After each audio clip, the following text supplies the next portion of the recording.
حضرت عثمان غنی ذو النورین رضی اللہ تعالی عنہ کی شخصیت پر ایک اعتراض کیا جاتا ہے، اور وہ اعتراض یہ ہے کہ جی حضرت عثمان غنی رضی اللہ تعالی عنہ غزوہ احد سے معاذ اللہ بھاگ گئے تھے اور غزوہ بدر میں یہ شریک نہیں ہوئے، اسی طرح یہ بیعت رضوان میں بھی انہوں نے شرکت نہیں کی۔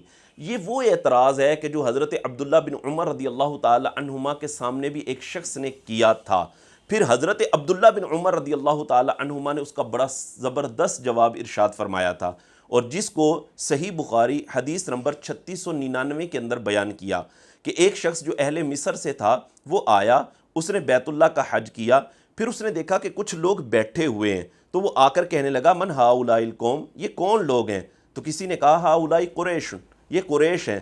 کہنے لگا ان میں شیخ کون ہے؟ تو لوگوں نے کہا عبداللہ بن عمر ہے۔ وہ حضرت عبداللہ بن عمر رضی اللہ تعالی عنہما کی طرف متوجہ ہوا اور کہنے لگا انی سائلک عن شیء فحدثنی، میں آپ سے کسی چیز کے متعلق سوال کرتا ہوں، پوچھتا ہوں، فحدثنی، آپ مجھے بتائیے۔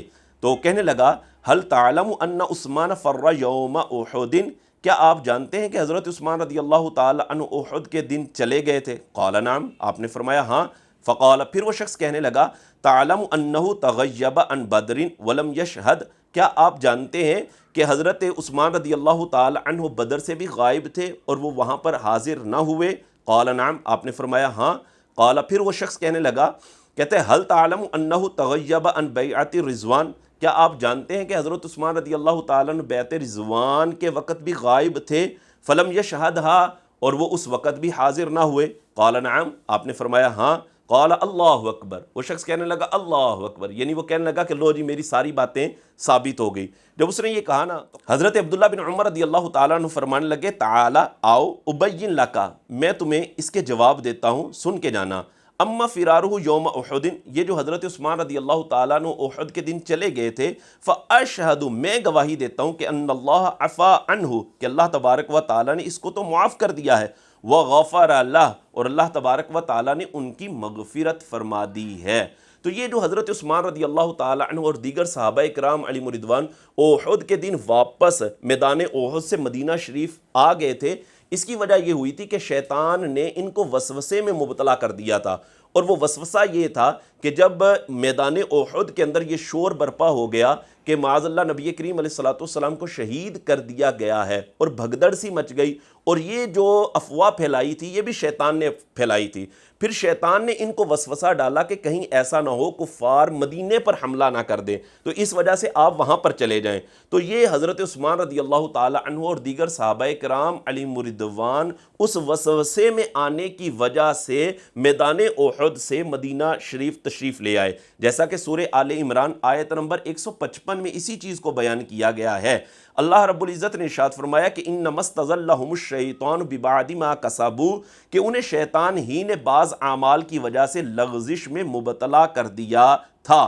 پھر کیا ہوا؟ فرمایا وَلَقَدْ عَفَا اللَّهُ عَنْهُمْ، اللہ تبارک و تعالیٰ نے انہیں معاف کر دیا ہے۔ تو جب اللہ رب العزت نے انہیں معاف کر دیا ہے تو پھر کسی کو یہ حق نہیں پہنچتا کہ وہ ان حضرات پر اعتراض کرے۔ اگر اعتراض کرے گا تو کہیں ایسا نہ ہو کہ یہ اعتراض اللہ تبارک و تعالیٰ کی ذات پر نہ ہو جائے۔ بہرحال اس وجہ سے حضرت عثمان رضی اللہ تعالی عنہ اور دیگر صحابہ میدان احد سے واپس تشریف لے آئے۔ پھر جو دوسرا اس کا اعتراض تھا کہ حضرت عثمان رضی اللہ تعالی عنہ بدر میں شریک نہیں ہوئے، فرماتے ہیں اس کی وجہ یہ تھی فَإِنَّهُ كَانَتْ تَحْتَهُ بِنْتُ رسول اللہ صلی اللہ علیہ وآلہ وسلم، کہ نبی کریم علیہ السلام کی صاحبزادی حضرت رقیہ رضی اللہ تعالی عنہا حضرت عثمان کے عقد نکاح میں تھیں، وَكَانَتْ مَرِيدَةً، سخت بیمار تھی۔ حضور علیہ السلام کے حکم کے مطابق حضرت عثمان رضی اللہ تعالی عنہ ان کی تیمارداری کے لیے رکے تھے، اور جب حضور واپس تشریف لائے، فتح ہوئی، فقال له رسول اللہ صلی اللہ علیہ وآلہ وسلم، تو رسول اللہ صلی اللہ علیہ وآلہ وسلم نے ارشاد فرمایا کہ عثمان بدری ہے، بدر میں شرکت کرنے والوں ہی کی طرح ان کو اللہ کی بارگاہ سے ثواب بھی ملے گا اور مال غنیمت سے حصہ بھی ملے گا۔ یہ دوسرا اعتراض اور اس کا جواب ہو گیا۔ تیسرا اعتراض اس کا یہ تھا کہ وَأَمَّا تَغَيُّبُهُ عَنْ بَيْعَةِ رضوان، کہ حضرت عثمان رضی اللہ تعالیٰ عنہ بیعت رضوان سے غائب تھے، تو آگے آپ نے فرمایا حضرت عبداللہ بن عمر نے فَلَوْ كَانَ أَحَدٌ أَعَزَّ بِبَطْنِ مَكَّةَ مِنْ عثمان، فرمایا اگر وادی مکہ میں عثمان سے بڑھ کر کوئی معزز ہوتا لبعثہ مکانہ، تو نبی کریم علیہ الصلاۃ والسلام اس کو حضرت عثمان کی جگہ پر مکہ بھیجتے۔ فبعث رسول اللہ صلی اللہ علیہ وسلم عثمان، حضور علیہ الصلاۃ والسلام نے حضرت عثمان کو بھیجا۔ وَكَانَتْ بَيْعَةُ الرِّضْوَانِ بَعْدَمَا ذَهَبَ عثمان إِلَى مَكَّةَ، بیعت رضوان تو ہوئی اس وقت تھی جب حضرت عثمان رضی اللہ تعالی عنہ مکہ شریف کے اندر موجود تھے، اور پھر جب بیعت رضوان ہو رہی تھی فقال رسول اللہ صلی اللہ علیہ وآلہ وسلم بیدہ الیمنی، نبی کریم علیہ الصلاۃ والسلام نے ایسے اپنے سیدھے ہاتھ کی طرف اشارہ کرتے ہوئے فرمایا ھذہ ید عثمان، فرمایا یہ ہاتھ میرے عثمان کا ہاتھ ہے۔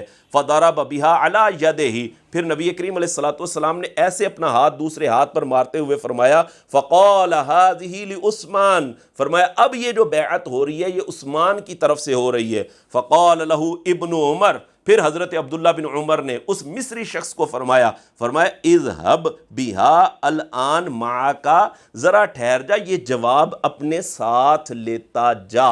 تو یہ جو اعتراضات حضرت عثمان کی ذات پر کیے جاتے ہیں یہ صرف اور صرف محض بغض کی بنا پر کیے جاتے ہیں۔